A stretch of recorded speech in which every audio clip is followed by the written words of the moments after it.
नमस्कार। विगत 9 जनवरी को बीसीसीएल गोविंदपुर क्षेत्र संख्या 3 के हिलटॉप आउटसोर्सिंग के विवाद को लेकर हुई हिंसक घटना की समीक्षा के लिए सोमवार को आजसू प्रमुख सुदेश महतो ने प्रभावित क्षेत्र का दौरा किया। मौके पर उन्होंने घटना को लेकर शासन, प्रशासन व बीसीसीएल की भूमिका पर सवाल खड़े किए।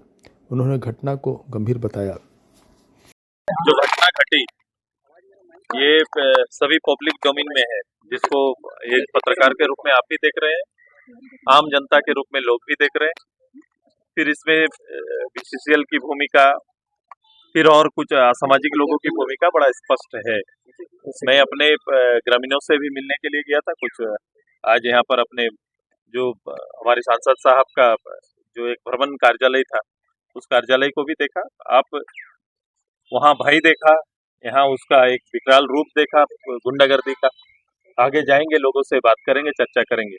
मेरी टीम पहले भी आई थी, उनका एक रिपोर्ट आया है, लेकिन प्रत्यक्ष रूप से आज मैं लोगों से मिलने आया हूँ, इनकी भावनाओं को समझने के लिए आया हूँ। घटना के पीछे जाएंगे हम लोग बहुत।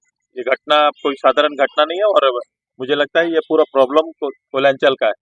जहाँ आवाज थोड़ा ग्रामीण आगे बढ़ के उठाए, उनके साथ ये इस तरह का सामना करना पड़ेगा, जो ऊपर से मुझे अभी समझ में आ रहा है। और जो लोग चुप हो गए, वहाँ फिर ऐसे लोग हावी हो जाते हैं और एक साम्राज्य की स्थापना होती है। तो मुझे लगता है कि चीजों को बहुत गंभीरता से हम सभी लोग ले रहे हैं। मेरे इस पूरा इकोनॉमिक जोन के लिए और यहाँ बसने वाले लोगों के लिए, दोनों के लिए एक बड़ा चुनौती है। और इसको लंबे समय से ये चुनौती एक घर बना लिया है। पूरा एक परिवेश इस रूप से बना हुआ है। न केवल यहाँ पर बल्कि और जगह पर भी जाएंगे तो ऐसे ही स्थिति होगी। जब से ये घटना घटी है, दूसरे जगह के लोगों ने भी इस मुकाबले को सराहा है कि कम से कम कोई सामने आके तो खड़ा हुआ, प्रतिवाद करने की क्षमता तो रखा है। तो ये इन सारी चीजों को हम लोग देख रहे हैं।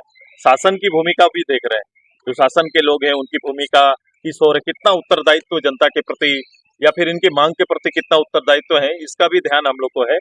उसका भी मूल्यांकन हम लोग कर रहे हैं।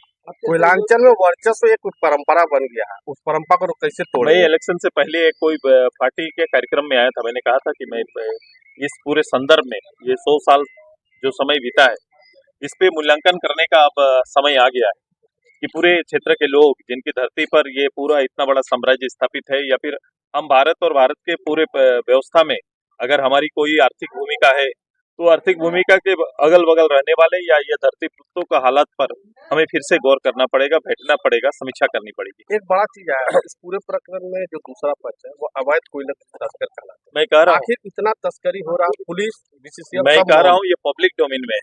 जो सामने जो आदमी जो जिसका वर्चस्व और साम्राज्य का प्रभाव आप एक राजनीतिक दल के कार्यालय में आप देख रहे हैं, तो इसके हिम्मत की ऊंचाई को कहाँ से आ रहा है, ये ऊर्जा कहाँ से प्राप्त हो रहा है, इसको हम लोग देख रहे हैं। जीएम की गिरफ्तारी की मांग होगी क्या? मैं मूल्यांकन कर रहा हूँ। भूमिका एकदम स्पष्ट है। एमपी साहब ने यहाँ से लेकर उनके सभी प्रतिनिधियों को इसके बारे में लगातार संज्ञान में दिए हैं। एमपी साहब आए, गांव के लोगों के पक्ष में अपनी बात रखना इनका अधिकार है। अगर ये नहीं करेंगे तो फिर इनका काम कौन सा है? यही तो काम है कि लोगों की वेदना के साथ खड़े रहें। एमपी पर भी मैं सभी चीजों को कहा है कि मैं शासन की भूमिका की भी समीक्षा कर रहा हूँ। इसमें सर खबर चला था 2 सांसदों की लड़ाई है, इसमें क्या सच्चाई है? मैं अभी इस भूमिका पे तो देखा नहीं, अभी तक इस रूप से कोई सामने आया नहीं। एक सांसद तो सामने दिख रहे हैं जो पब्लिक के लिए खड़े हैं। मैं अपने दूसरे सांसद को अभी देखा नहीं। एमपी सर पे भी केस दर्ज हो गया, इसको किस रूप में? केस कोई फर्क नहीं पड़ता। एक आदमी पर भी केस हो रहा है तो इन पे केस हुआ तो कोई विषय नहीं, लेकिन केस करने का मामला क्या है, किस मामले में एक पार्लियामेंट मेंबर को के ऊपर अगर आप किसी तरह का एक लाइन भी अगर शासन लिख रहा है तो उसको उल्लेख करना पड़ेगा।